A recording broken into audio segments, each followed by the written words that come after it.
All right. Well, good morning, everyone. Thank you for being present for our Student Life Spring Kickoff.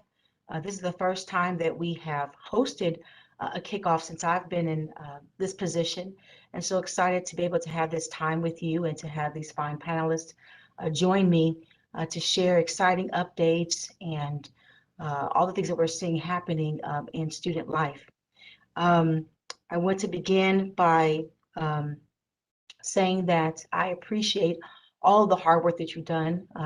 We started this semester already with so many great programs. There's energy and enthusiasm for students and staff to be back on campus. I know that we're still battling a pandemic, and so I don't take that lightly, but it is nice to see so many smiling faces and seeing the range of engagement that's taking place, and to see all the programs that have just started and that are continuing without any hiccups and just a seamless process. So kudos to everyone that contributes to programming and services for our students, and just for the collegiality too. I can see that as well. And so I just wanted to say thank you because we are off to a good start, and I know that the semester will get even better as we approach the best time of season, which is graduation. So again, I wanted to just say thank you. Well, let's talk about the purpose of hosting a kickoff meeting. Um, when I did my mid-semester check-ins last semester, I heard the need for us to bring together staff. We used to have cluster meetings. We don't do that anymore, where everyone would come together. So the need for us to come together, because this is a large unit with various departments, and sometimes we can have meetings that people can't attend because they're still working. And so this gives us the opportunity to share the information, and people can look at a recording later, but also for us to meet safely, again, because this is a large group. Um, I think it's also important that we come together to really keep us grounded and mindful of the mission for student life. And the mission I see is the melody that binds us together, that brings this band, one band, one sound together. And so I just want to remind us that student life serves and enriches the experience of students through student advocacy, inclusiveness, programming, holistic development, and its infrastructure. And so, in order for us to be successful in this endeavor, it really requires us to come together and have meetings like this and to provide updates in terms of how we're moving forward as a unit together to better serve students. And so, again, I realize that we can't always be together because of safety concerns, even though there's a high percentage of students and staff that are obviously vaccinated. But nevertheless, it's good for us to come together to hear about all of the great things that are happening and the changes that are occurring. And plus, the information is still fluid. And so, therefore, it's really important that we stay up to date with all the information that is pertinent to running a successful unit. Let's talk about revamping the mid-semester check-ins. As you recall, I come around and speak with each department for roughly 30 minutes each semester. And I really enjoy that time to engage staff, to provide some general updates, but then to get a sneak peek and also delve into what concerns and questions departments have. And each department is different. Each department may have their own, I guess, questions, and even how you assemble sometimes can be different. And so it's really a good way for me to come into your space and find out what's on your mind. And so that piece will not change. It'll still be a mid-semester check-in, but I do think there's an opportunity for us to revisit how we utilize that time and to make sure that time is being utilized in a way that really gets to the meat or the heart of what you're looking for. And so I think that we should think about revisiting how the mid-semester check-in time is used. Perhaps uh, staff members should send me questions ahead of time so that myself and the AVP Council can prepare, and we can really be focused on the questions that derive from each of the departments. Perhaps we should focus that time with a specific topic. Maybe it's a topic on communication or a topic on student life operations, so that we can make sure that we're getting good information about how each department feels about the same topic and see where there's synergy and see where there may be some agreement about improvement that is needed. Maybe more time is needed. Maybe 30 minutes is not enough because you don't get to see me as much. And so I think these are all good questions and a great time for us to revisit how we should repurpose the mid-semester check-in time.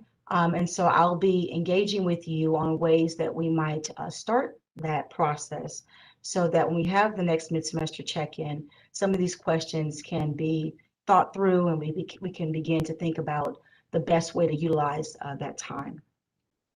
But know that I really value the time to engage with you and to find out what is on your mind, what's percolating. And so looking forward to carving out the best way to spend that time together. Now I want to introduce some of our fine panelists to provide some updates. These are staff members that have either recently joined the team in very lead critical roles, as well as staff members who are in charge of a new program. And so I want to first introduce Jennifer Gray, our new Director for Student Union Events Services. I also want to introduce to you on day 2, our new Director for Student Life Finance Administration for the Student Life Business Services. And then Jason Scott, PhD candidate and coordinator for our Rebel Rebound program, who works with our justice impacted students. And so in that order, I will allow them to share at this time. Thank you. Okay, hello everyone. It's great to be here and I'm excited to share some updates from Student Union and Event Services. One of the first things I'd like to do is introduce some new staff. We have several, so I'm excited to share with you that Eric Calbreth is our new custodial worker 2 for the night shift. Tristan Clark, who you may already know, has taken a new position as our reservations coordinator. Catherine Cortez Ornelas is our new AA2 and reservations assistant. Kirsten Dimmick is a new promotion as our event operations manager. Marilyn Lopez Bermudez is our new conference and event coordinator. Brian Preston is one of our new swing shift custodial workers. Sam Stevenson joins Eric as one of our new night shift custodians. Alicia Vaughn is our new sales and marketing coordinator. And I'm new too. Today is exactly 1 month that I have been with the SUES team. And so I hope that you will join me in giving all of them a warm welcome. A few high-level updates that I'm happy to share with you is that if you've been in the student union lately, you've probably noticed we have a lot of usage and it feels great to see all of the traffic. My understanding is that on our first day of class, it was as busy as pre-pandemic, and it was really great to see that we are preparing for several events this spring. The student organizations are booking space. They are here day, evening, nighttime. Our involvement fair last week looked pretty fantastic outside along the academic mall. We are in day 2 of a 2-day sports research and innovation program in the student union. And you might have noticed or got a photo with the Stanley Cup as the National Hockey League is presenting a women in sports program. Coming up sooner than we realize will be Festival of Communities and our powwow. And we have just been putting the final touches on building hours for May through next August in preparation for priority registration. I'm excited to share with you that conference housing for this summer is looking good. We're looking full, and that's again a nice thing to see the energy coming back. We are in the process of regrouping on a free speech zone committee. And that is something that Rich Clark and I will be working on this upcoming month with a few different departments on campus, including parking and UPD and risk management.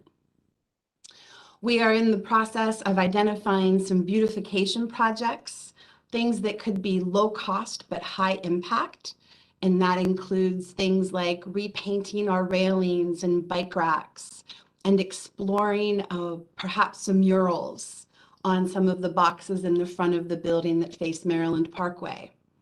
And we are also on a project to upgrade the look of the courtyard tables and give them a little TLC. TLC is probably a really good theme for us at the moment when it comes to the facility and how can we make an impact and still meet our budget. We are also working on bringing back the guest satisfaction survey, and that is something that you should see over the next month or so. And we have been in several searches in the works and search committees. And this is critical for SUSE's ability to provide quality service to our guests and clients. And so if you are interested in chairing or serving on a search committee for Student Union and Event Services, send me a message and I would love to work with you. I've also been working on a listening tour internal to SUSE as well as across the campus to our partners. And I look forward to getting to talk to you and to hearing your concerns and what works and what could use a little attention as I start to expand a little bit more outside the building. And that's it for Student Union and Event Services at the moment. Thanks so much.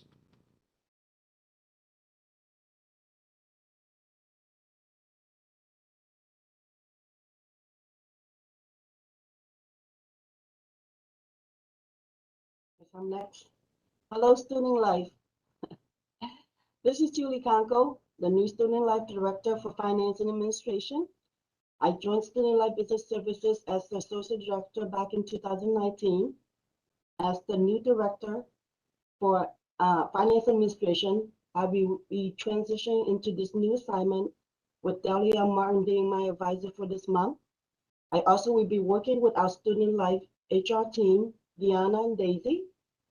We will start our search for the HR Assistant Director within the next month or two. Meanwhile, I will be assessing the possible restructuring of the finance team before starting our search to backfill my prior position. My office is located at Student Union, room 314N. You can also reach me via email, call, or instant message at any time. In March, I will also be scheduling the listening tour with each Student Life department leader. Starting today, please direct all your finance-related email requests to me. Cinderella is only in the advisory role. As for HR-related requests, please continue to send to our SLHR email address. We are planning to roll out our Student Life Business Services 101 training for all new Student Life staff. Every Student Life staff is welcome to attend our training, but it will be designed specifically for the new administrative support, staff, and program coordinator. The training will include some hands-on related training to HR and finance business processes that the new staff may be responsible for to support their department. Also, this will be an opportunity for them to meet their department assigned account manager and the HR staff. We look forward to expanding and improving our support to all of the Student Life staff. Thank you.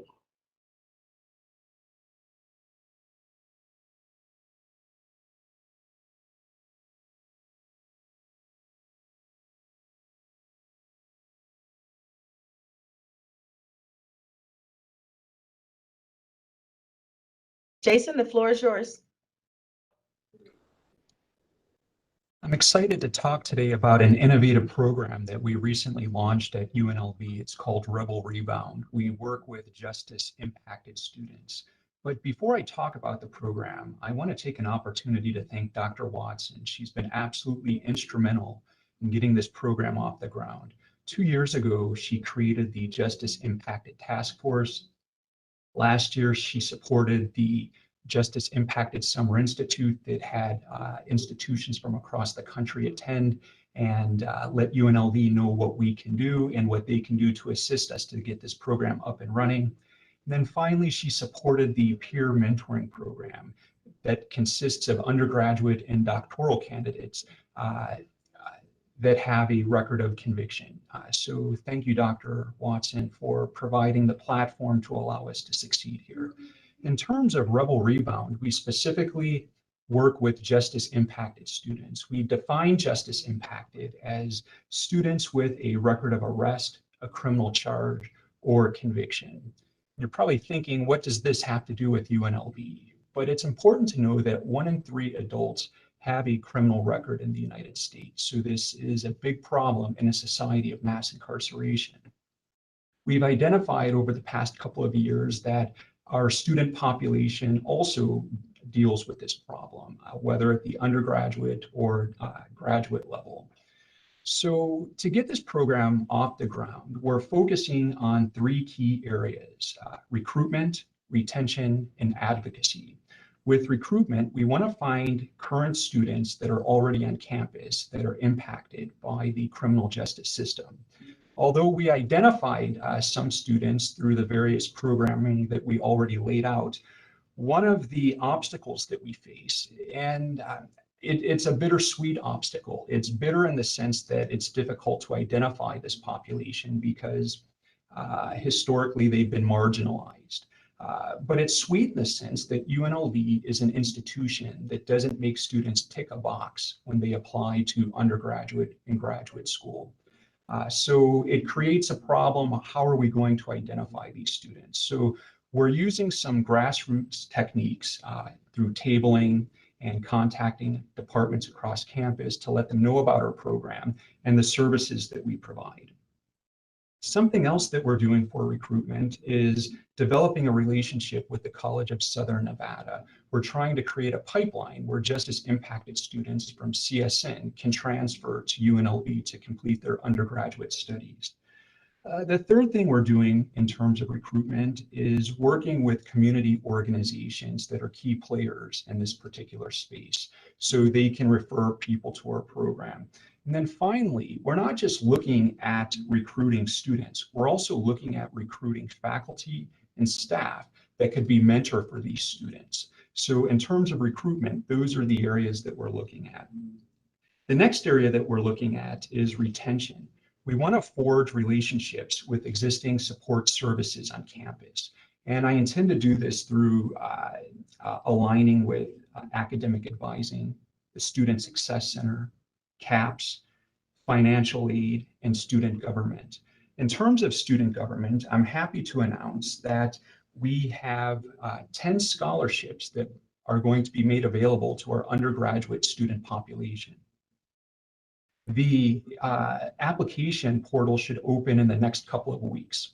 I've also had preliminary conversations with the graduate professional student with the GPSA, and GPSA is interested in also providing a scholarship fund for our master's and doctoral students. So that'll be in the works over the course of the next month. So we're providing opportunities for scholarships. One of the biggest issues that I hear with our justice impacted population is funding. So this focus on retention, specifically with scholarships, I think it will help defray some of the costs that they face. And then finally, we've been providing grad school preparations for undergraduates that are looking to extend their academic pursuits. So we've been doing this in a few ways. We're assisting the undergraduates that are applying to graduate school by assisting them with writing samples, filling out applications, writing letters of recommendation. So those are our retention efforts. Our advocacy efforts are going to come in the following capacity. We plan on educating the campus community about this particular student population. It's extremely important that we all realize that justice impacted students, first and foremost, are academics and scholars. They may have a record of arrest or a criminal conviction, but it is not their master status. We cannot use that as a sole way of viewing them. It's important that we view them as peers and important contributors to our campus community. And by doing that, I'm employing a worth-value framework. It's important that the students understand their worth on campus and that they contribute tremendous value to our diversity, inclusion, and social justice efforts. In addition to advocacy, I want to prioritize federal work study placement for our justice impacted students. When speaking with colleagues in the California State and the University of California systems, they indicated they successfully advocated to get prioritization for these federal work study placements. The reason is justice impacted students are often at a disadvantage when they attempt to find gainful employment outside of the university setting. So when they're awarded a federal work study scholarship, it's important that we follow through by placing them on campus. So I want to work with financial aid to prioritize this. Something else that we're working towards in terms of advocacy is changing wording on job applications and background checks at UNLV.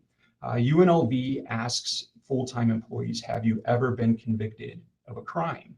And that's problematic because those that have their records sealed or expunged feel as though they're being put in a difficult predicament. Are they being candid if they do not disclose this information despite having a court order? But on the other hand, if it pops up in a background on a background check, how do they deal with that situation? So we're lobbying, advocating HR to change the wording to allow those with sealed and expunged records to omit it from job applications.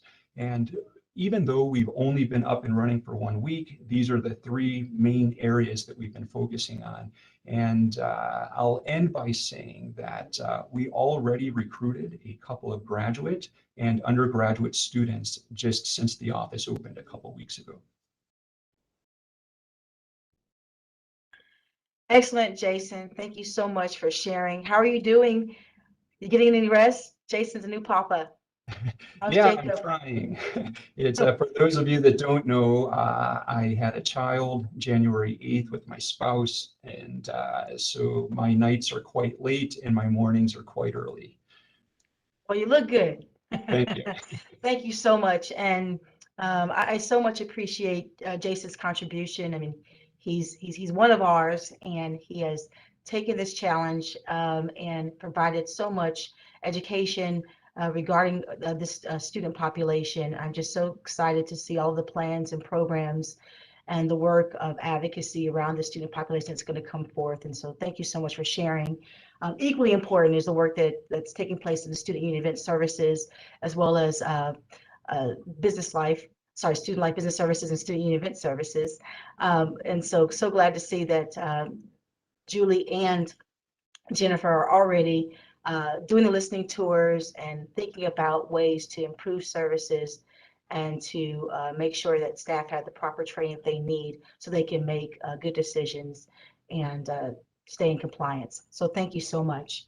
I also want to take this time to thank so many people that have served in interim roles. I really think that the leadership that we've seen in the interim roles from Aaron Farah, from Keith Rogers, and Delia Martin have really positioned us to be successful and really put us in a place that the departments can start from a place of success. And so I don't want to miss out on this opportunity to convey my appreciation and gratitude for their leadership. They served in these roles for some time. And Delia, as Julie alluded to, will stay in an advisory capacity. She's still over in FDH, but just so thankful that we have the kind of commitment that we see in dedication from our colleagues. And so I guess we'll begin now with our other updates from our panelists, and we'll begin with Delia. This will be probably her last Student Life kickoff meeting serving in this capacity to provide us with the updates for Student Life Business Services, followed by Rich Clark, who serves in the Interim Senior Assistant Vice President role, and then Vicki McLean in the Interim Assistant VP role. And then let's see. Dr. Watson, can I just interrupt you for a second? I just wanted to acknowledge that we're having some technical issues with the closed captioning. and for some reason it's not generating in the YouTube live as we had hoped. And sincere apologies. We always want to make these events Absolutely. as accessible as possible, but something is just going wrong, and I can't quite figure it out on the fly like this. But I will assure everyone that we will get it correct in the recorded version. I know that is not acceptable to those people that wanted to watch it live, but I just wanted to acknowledge the technical problems and let you know that we will get it fixed in the recorded version. So I'm very sorry about that. Thank you, Adam, for making us aware, and we certainly will take care of that. And thank you for bringing that to our attention. And again, I also apologize that we were not able to accommodate you. So with that, we will provide some updates, and then also we have Deanna McDonald with us, who serves as our special assistant to the Associate Vice President and Director of Special Projects, as well as our coordinator for human resources. So we'll begin by Delia, and then followed by Rich and Vicky, and then Deanna. Thank you. Good morning, Student Life. My name is Delia Martin, and I have been serving as the interim Senior Director for Finance and Administration for the Student Life Business Services for the last 9 months. And so my term has concluded, although I will continue serving as in advisory capacity, and usually it's more just to pass on business that are still pending to Julie. I want to congratulate Julie on her new promotion, and I'm just here to give a few updates. As you know, budget is our main duty here in SLBS, and in regards to budget updates, budgets have been entered into the SLBS and a platform by all our AMs. They did a great job, so I want to thank all the AMs in SLBS. And Julie and I took the responsibility to work together with the AMs and enter all budgets in the Anaplan system. I also want to thank everybody that was involved in the budget process, because it has been a really easy experience. I think the workflow went fine, and all the meetings that we had with the head of departments, with Vicky and Rich, where they have been approving the budgets as we go, and that we are right on time. The next step will be for us to finalize a couple pending things in the Anaplan system, download the budgets from there and present it to the AVP for final approval before it goes to divisional approval. And then we'll be done, and we will hear back from the budget office sometime around June with the final approval of the budgets. I also wanted to bring to your attention, please don't forget that you have professional development that was provided by the Vice President of Student Affairs, Dr. Juanita Fain. The total amount was $7,000 plus, and so far, only $279 have been used out of that $27,000. So for fiscal year 22. So please take action and get some professional development going. You will get your new amounts for fiscal year 23.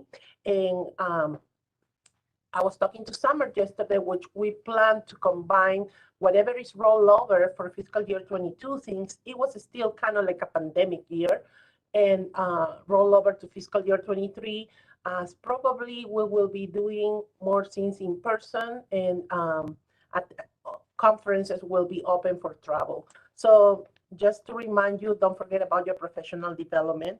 Also, a couple of reminders. The SLBS team has worked really, really hard on revamping the SLBS website and also provide you with an SNAP.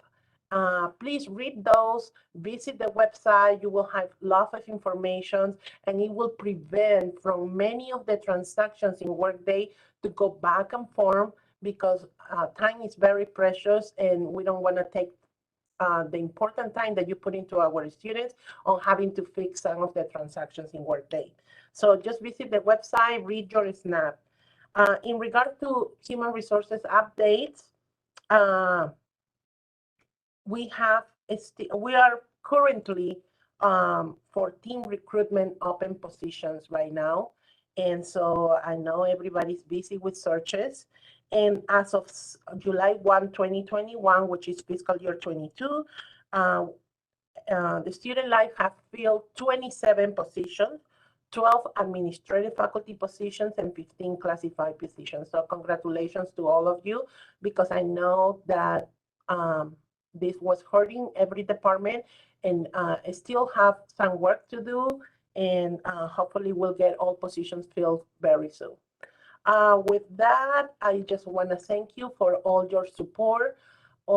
Everything that I have learned, it will benefit me still on my role as a business and finance manager for the Division of Student Affairs. And I still have my door opens, my accessibility through IM or a phone call if you have any questions. Thank you. Thank you very much.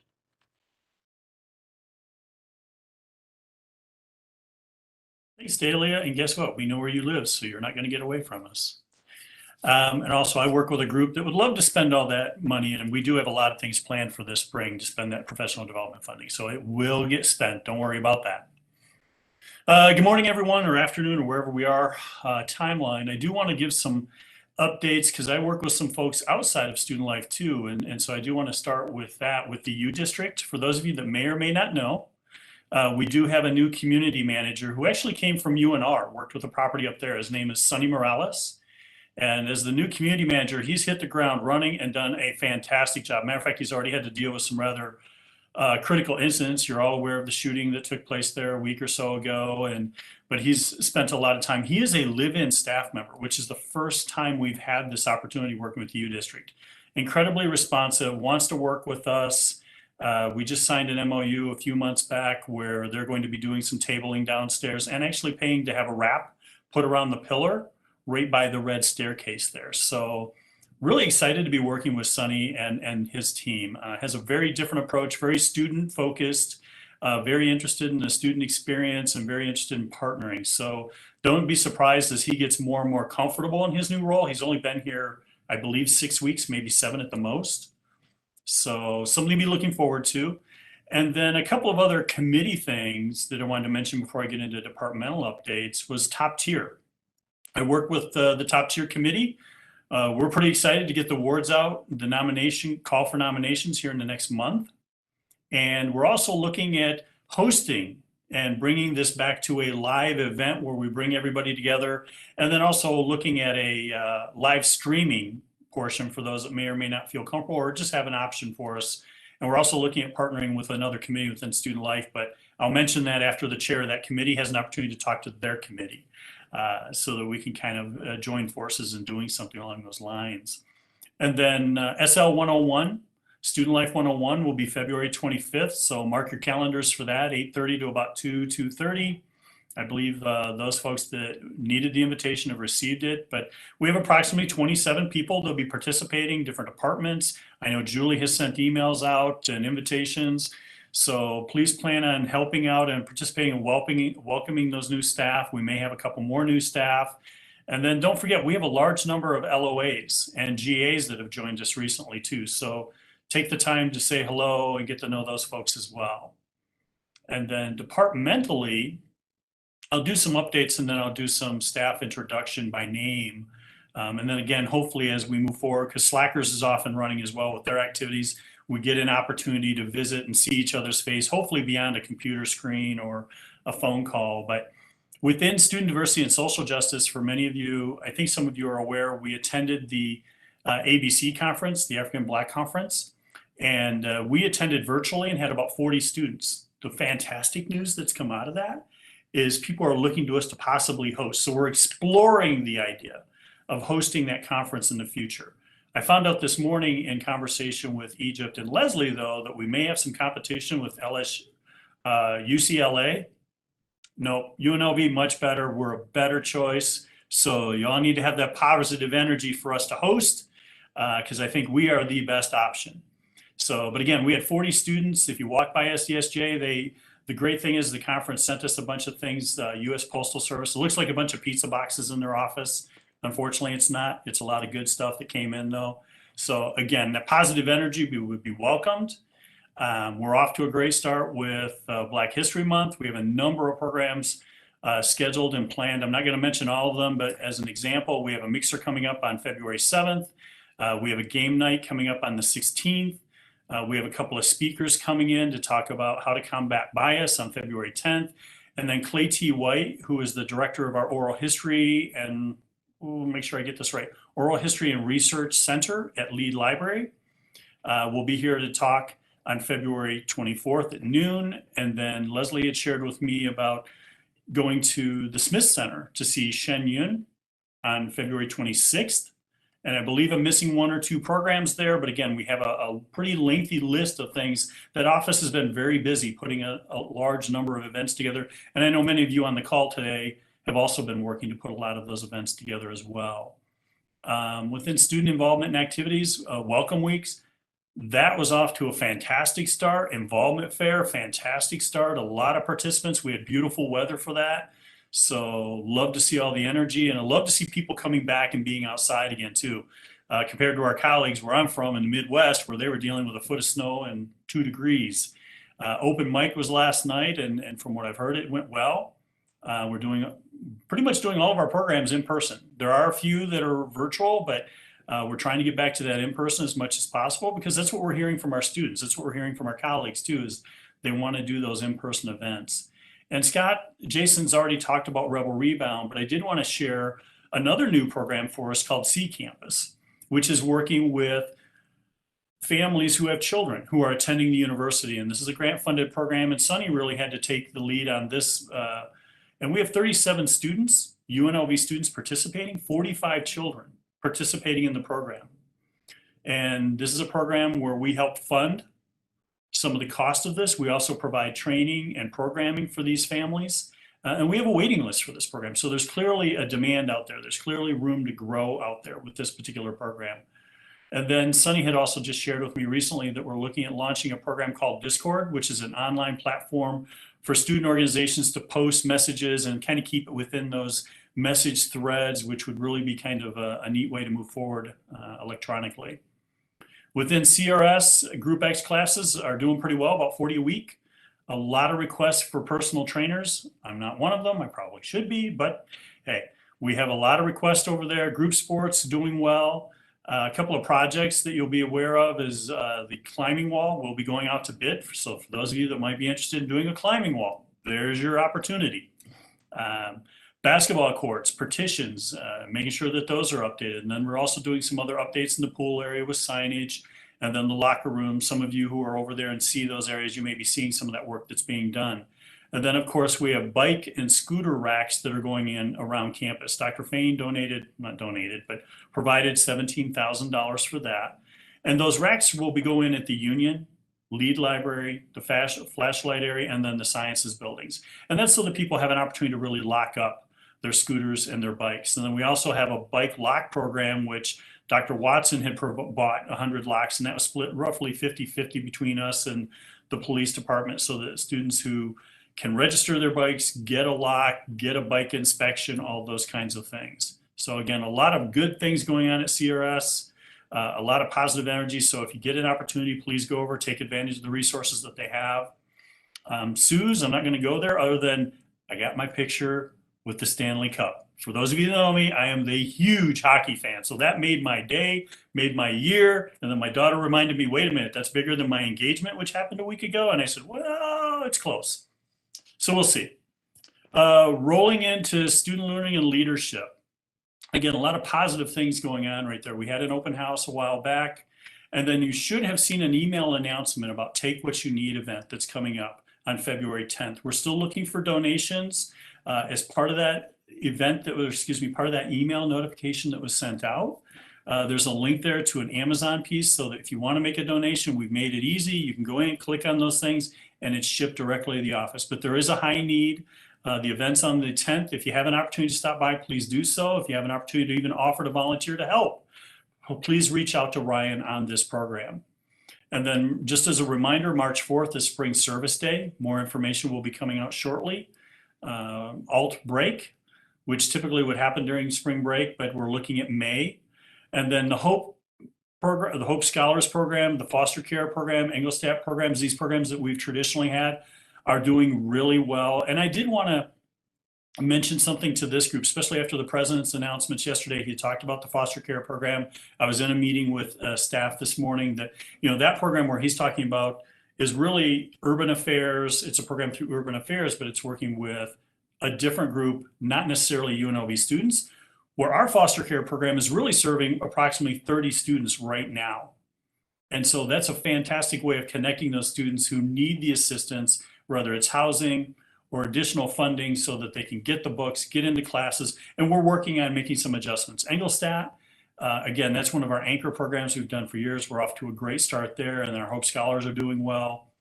And I was also reminded in the meeting this morning that many of the students that come out of these programs, their graduation rate, especially in the foster care, 90%. Continuation rate, GPA, average GPA, 3.2. So these are critical programs to seeing the success of students that normally wouldn't get an opportunity for college education.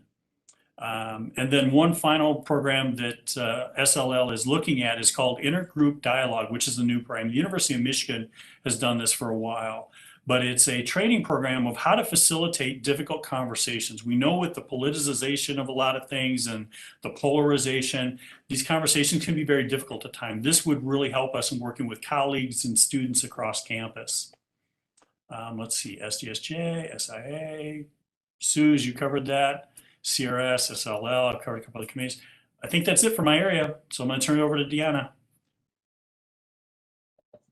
Oh, Can I come back to that? I'm sorry, I forgot. I have some new staff I need to announce. So within SDSJ, Athena, for many of you, Bertus, has worked with Dr. Watson for a while. We've now moved her over. She's working with SDSJ to provide some additional support. And then we have a couple of additional new staff over at SDSJ right now too, Sandra McCurry and Sierra Carradine. And so I want to make sure that those folks are recognized. And then even within SLL, we have Ash Quinn, who has joined us and working specifically with Hope Scholars, and Leanne Soder, who used to work with us, has now come back as part of an LOA and is really doing a lot of additional work to make sure that our programs are successful, especially when it comes to a lot of our volunteer programs and working with our students. CRS, we have some new folks that have joined us recently too. Zach Wallace, program coordinator, intramurals, Sean Padreka, please forgive me if I mispronounce, program coordinator for outdoor adventures, Reggie Ungos, who's come back to work in student life, program coordinator for business and administration, Matthew Renicky, graduate assistant for aquatics. And then in Sunny's area, we have Jordan Fitt, assistant director for fraternity sorority life, Ryan Romero, program coordinator for campus activities, Betty Balderrama, program coordinator for involvement in student organizations, Amani Patterson, GA fraternity and sorority life. And then of course, you've all met Jason earlier with his area. And then Jen has introduced her folks, and I believe that officially covers my area. Thank you. Thanks, Rich. I think I go next. So good afternoon, Student Life. Vicki McLean, Interim Assistant Vice President for Student Life, responsible for housing, residential life, student life maintenance, and student life technology. So we are excited in housing and residential life. We have a lot of updates. So for the new semester, we have 1,170 occupants right now. So we're doing pretty good. We have a very low rate for isolations due to COVID, and that really is a testament to the staff in housing and residential life and the hard work that they've put forth to combat the Omicron variant. They had to do a lot of pivoting at the beginning of the semester from in-person events to virtual at very short notice. So I want to just give them a lot of props because that is a lot of hard work. We are now transitioning to more in-person events, but they definitely had to do some heavy lifting at the beginning of the semester to make sure that the student experience was positive. So we do have some dates of some things coming up shortly. We are now focusing on the fall semester. So we have priority selection for returning residents that will start on the week of the 14th, where returning residents can have an opportunity to basically pick the room that they're currently in to stay, or a new room in the system. And then we also have applications for the fall that is opening on February 23rd. Some events that we have within Housing and Residential Life is our Housing and Residential Life group, RHA, is having a Black History Cultural Dinner on February 10th. And thank you for Dr. Watson for sending that out in the email, so we get a little bit more exposure of our event. We're very excited about that event. We also have a Valentine's event that RHA is doing, where they're going to basically deliver candygrams around Student Life. So if you see them, say hello to them as they come around. And they will be starting that this week. Some other things that we have within HRL is we are starting the process of selecting our RAs for the new year. We do that through not only doing interviews in the fall semester, but then now in the spring, we move to an RA academy that we have. We have 70 applicants in that academy, which is tremendous considering where we came from in the last semester due to the pandemic. So we're excited about that. And we have a couple of theme floors that are doing great, but the one I wanted to highlight is our brand new theme floor, the Fine Arts floor, which is doing just tremendous. We've had a lot of interaction from the Fine Arts department, and we also have some faculty that have been coming over and doing live performances for the students, including the dean, who apparently plays the violin, so just an FYI, came over and did a performance as well, which is great to just have them interact with the students that are living in those spaces. So those are some of the things that are coming on right now. We also have an installation for Black History Month, highlighting past and present Black women that is in the Tonopah Center hallway as you go into the south side of the building. So if you happen to be in that area, you can come by and read bios of prominent Black women in history, past and present. So that's also something I wanted to highlight as well for the Tonopah complex. In student life maintenance, they have been very busy this semester with lots of building issues that have happened due to the pandemic. So they have been working diligently on those. They had some large projects this last winter break where they were repairing the sewers systems to the residence halls. Some of the other things that they've been working on are, replacing water heaters, patching roofs, those type of capital type projects. Some large projects that we have coming up in the spring is we're putting in a new chiller plant, or a new chiller in our chiller plant for the Dayton complex, and also the SRWC building. That should help with the issues that we've had in the past with cooling that building during the summer months when the temperature just rises. So we're very excited about that and moving forward with that project. So we also have another project where we're going to upgrade the fire systems in the Tonopah complex. They are compliant, but they, like anything, as time goes on, you should do upgrades. And so we're working on that diligently as well. They have some current staffing searches out there. There are two ones that are currently open right now are the building trade coordinator and the building repair coordinator. These are the supervisors for the maintenance teams. Those currently are at phone interviews, and we're hopeful that we will have those filled shortly. And then the director of student life maintenance just posted this week. So we're excited to have that filled as Gary left us last August to work over at the airport. So we're excited about that as well. One of the other things that the SLM team have been working on this semester is they had been working in a partnership with the MSISC, the Minority Serving Institution Student Council, on basically beautifying our dumpsters and electrical boxes within the residence halls. They've been working with an artist named Paz. And if you've been by, or you haven't been by yet, I highly recommend coming by and seeing his work. He's a great artist and just a pleasure to work with.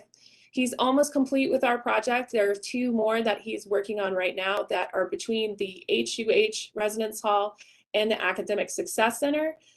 So if you haven't had a chance to come by, he's usually there during the middle of the day. He loves people coming by and talking to him about his art. So I highly recommend just stopping by, saying hi. He's a wonderful person to deal with and work with. So the last project that they've been really working diligently on is also the bike shelters. Rich talked about this a little bit. Student Life Maintenance has been working with CSUN and Housing for about 2 years to put bike shelters in both at the Dayton and Tonopah complex. They have finally arrived after many COVID-related delays.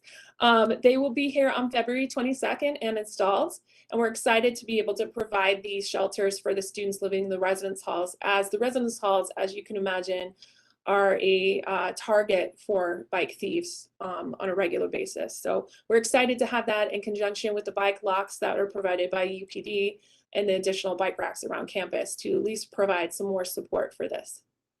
Within SLT, Student Life Technology, currently they are working on, they worked on a couple different initiatives, but one of the big things they're working on right now is a project or a long-term project to replace all of our Onity and Blackboard doors with new Salto locks. If you haven't seen a Salto lock, some locations that you can see them are the front doors to the student union, even if you're on the 3rd floor of the student union in 309, the SDSJ office has a Salto lock on it as well. These locks will provide many different things as they're a large upgrade to what we currently have. But one of the bigger benefits that they have is their touchless operation. You put your card near the door and it will open the door. You do not actually have to dip your card anymore. One of the other benefits on it is that we can do remote activation by touching an entry door with your card. It'll activate your card. You will no longer need to go to a kiosk or to our front desk to get them encoded.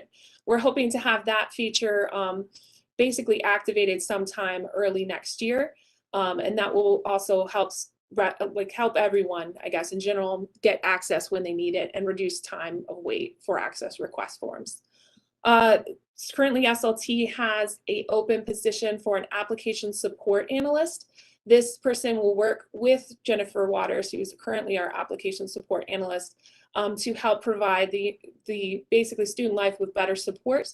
Right now, we have more projects than we have staff for. So one of the main things that this new position will take care of is the OnBase product, which, if you have not heard, OnBase is a digitalized system that will take care of forms that we currently have through paper. But also it will archive a lot of the documents and paper that we have in filing cabinets currently. So it will allow individuals who are working from home to have the same access that individuals here in person have, but also provide us not having to store things as long, and also be able to push forms through a workflow as opposed to having to take them physically to locations. So we're excited about that. The last thing I want to highlight is something between the 3 departments. We're currently working on a deferred maintenance plan for all of the buildings. We are working with main campus right now, and also hoping to work with their contract with a company called SiteLane Gordian to be able to create a long-term strategic plan for all the buildings within the Student Life. This will allow us to better strategize projects in the long term, but also indicate better where there are deficits within not only maintenance, technology, any of those areas, so that we're able to better understand where we need to spend our money to get these facilities maintained in the best standard as possible. So that kind of wraps it up for HRL, SLT, and SLM. Good morning, everyone. I'm Deanna McDonald. I work in the Student Life main office as the Special Assistant to the Associate Vice President and Director for Special Projects. I have a few exciting announcements to make for the unit and for students. One is the Supporting Our Students Fund will be funding students again this semester. That actual process will be opening very soon. It will not be an announcement to campus, as that fund is intended to help for emergency situations, and it does not cover tuition or institutional fees. The next thing is for our staff as a unit. We have recently met and discussed the Employee of the Month process, and we're happy to announce it has been revised so that it includes classified and administrative faculty. It also will be a Google nomination form. There's 5 questions that is being asked of the nominator, and nominators can be staff or other team members. It could be supervisors for employees or whomever. It is not just to be for the leadership. In addition, that will also ask that you submit all nominations by the 5th of every month, so that we can have that go through and be voted on and announce those accordingly. That official link to the Google form will be sent very soon, but we wanted to let you know now that that is coming so everyone can look forward to that. Additionally, just a reminder, as we've had some changes in the Student Life main office, just want to remind everyone to please submit all host forms and the supporting documents to me in my email until further notice. And as soon as possible, I will do my best to get those back to you and make sure they're within the timeframes generally allotted. And just a last reminder and plug as far as the Student Life Human Resources. For all human resources matters that requires Dr. Watson or Dr. Fain's attention or any other general questions and needs, please make sure we're submitting those to slhr@unlv.edu, and we will respond accordingly. As Julie mentioned, the team will work together and we'll also get on board so that we have more going on and everyone is on the same page. And in addition, we will also provide any information to the Vice President's VPSA approvals email. So please make sure that you're sending those requests to us, and we will make sure it has everything before it is forwarded to the VPSA approvals. And that's all of the updates and now announcements for me. Thank you. All right, now updates from me. So I want to give you a save the date, which is March 28th through April 1st. We will host MSI Week, Minority Serving Institution Week. This will be the first campus-wide celebration of its kind, where we come together to display pride and to be grateful for the rich diversity that exists on this campus, and to really celebrate those designations of being an HSI and a PZ institution. And so we will have a host of events during that week. From a musical explosion called Rebel Fest to a mega event for a food festival in the Dining Commons to oral history project with UNLV libraries, a meet and greet with the Minority Serving Institution Student Council, and so many more events to be shared. But that's just a sneak peek of what's on the horizon. So you definitely want to put the save the date in your calendar so that you can take part. And we will soon have more information to share, as well as a website with all of these details, as we're still finalizing the itinerary. One of the major searches that we're undertaking right now is the senior/assistant vice president position. It was posted on January 16th of this year, and it will close on February 16th of this year. Depending on the qualifications of the finalists, will determine whether we will pursue a senior assistant vice president or an assistant vice president.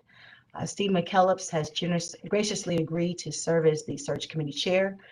Steve McKellips is the associate vice president for enrollment services here at UNLV. And we have a committee that's already been given the charge and already creating rubrics and interview questions and getting prepared for the review of applications once the position closes. It is my hope to have the position filled by April, but we certainly don't want to rush the process and that we don't find the right candidate. And so that is my, again, my aim and goal, but that may be delayed depending on the candidate and if they're coming from out of state or have other things to wrap up from their place of business or other personal matters. The position has been posted on higheredjobs.com, diverse issues in higher education, and the Chronicle in higher education to really attract a diverse pool. Okay. I want to also talk about two questions that came up through the Google Doc in which we asked staff to submit questions. The questions that were relayed to me really pertain to University Police Services. And so I reached out to Adam Garcia, our Vice President for Police Services, for a response. And so I just want to share with you the response that was given to me. The question is, I went to UPD's online crime log and still did not see anything about the dead body that was found on a UNLV's tennis court. And so the response that I received was that this deceased individual was not in the crime log because it was not a crime, and the crime log only contains reported crimes. And then, as Rich alluded to, we did have a shooting at the degree, and there was a question regarding the timeline for campus announcement to shelter in place. And so the question was, why did it take UPD almost 60 minutes after the shooting in the degree to put our campus on shelter in place? And so the response that I received was that officers arrived within 2 minutes of receiving the emergency call. In a perfect scenario, the message should have gone out sooner, but there was a lot for the officers to explore once they got on the scene, and officers needed time to gather information about the event and the suspect in order to send an accurate alert. And so officers needed time to put all of those pieces together. And so at 12:16, they had enough time to put together an alert and send it out, which was about really 45 minutes and not 60 minutes. So again, I wanted to provide a response from the appropriate authority, Adam Garcia, regarding the 2 questions that were submitted before the closeout period. Okay. With that said, I wonder if we're joined by Trey Curtis Brown just yet? No? Not yet? We're kind of really ahead of schedule, aren't we? Is that it? Okay. Well, Trey Curtis Brown is one of our UNLV graduates and former CSUN student leaders, and he's serving as a grad assistant and has really been spearheading a new resource to really promote student well-being called You at UNLV. And I wanted Trey to come in to provide a demo and to share how this resource is going to really promote student well-being, so that we can have some follow-up conversations, maybe by department, to really show how to promote this new resource. I know that Trey had a commitment, and so he could not be here any earlier than a certain time, and so maybe that's why he hasn't joined with us thus far.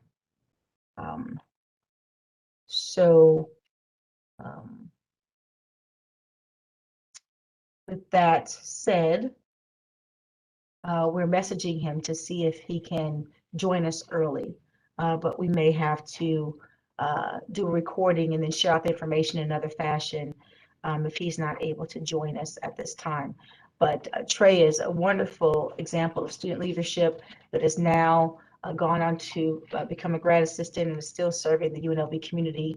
And he's really excited about the project. If you haven't seen on Instagram, even President Whitfield touted the You at UNLV as a great resource. And so I know it's going to do amazing things for our students. We'll just give a few moments to see if Trey messages back.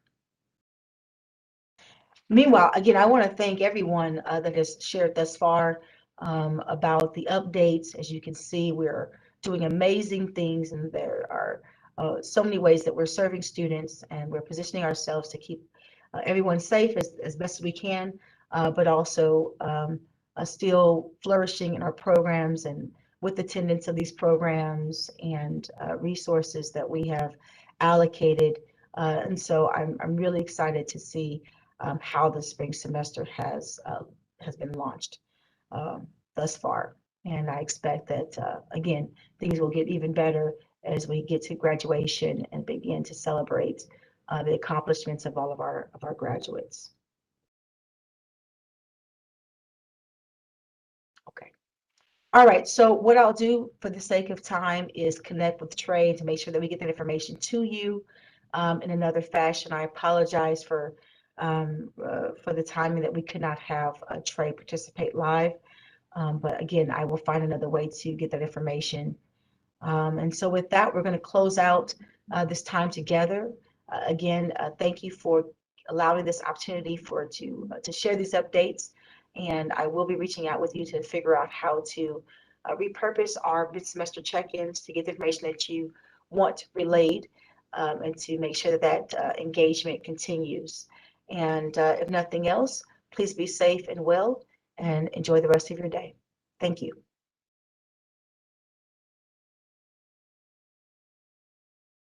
Oh, wait. Deanna, did you say something? Oh, okay. All right. Thanks again. Bye-bye.